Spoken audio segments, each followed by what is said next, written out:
আগের মাসে চলে গিয়েছিলাম আমাদের এবারের বিয়ের সিজনের প্রথম এবং একমাত্র বিয়ের নিমন্ত্রণের সঙ্গীত এবং গঙ্গা নিমন্ত্রণ অনুষ্ঠানে। অনেক হই হুল্লোড়, মজা আর খাওয়া দাওয়ার সাথে ছিল প্রচুর সুন্দর সুন্দর পারফরমেন্স।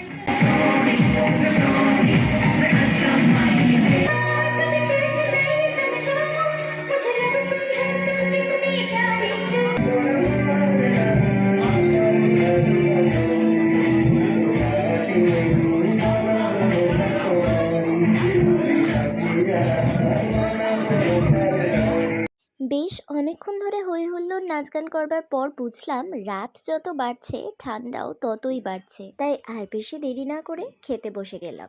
শীতকালের এই ঠান্ডা ঠান্ডা রাতে পাতে যদি গরম গরম কচুরি আর ছোলার ডাল পড়ে তাহলে খাওয়া দাওয়াটা একেবারে জমে যায় না। কচুরি ছোলার ডাল কমপ্লিট করতে না করতেই পাতে চলে এলো ফ্রাইড রাইস আর গরম গরম ঝাল ঝাল আলুর দম। আমি পেটুক মানুষ, তাই কচুরি দিয়ে আলুর দমের কম্বিনেশনটাও স্কিপ করলাম না। এই ঠান্ডায় যেখানে মুখ খুললেই ধোঁয়া বেরোচ্ছে সেখানে এই সুন্দর গরম গরম ফ্রাইড রাইস আর ঝাল ঝাল আলুর দমের কম্বিনেশনটা নিয়ে আর কি বা বলার থাকতে পারে, ভীষণ সুন্দর। খাওয়া শেষ করলাম চাটনি, পাঁপড় আর রসগোল্লা দিয়ে।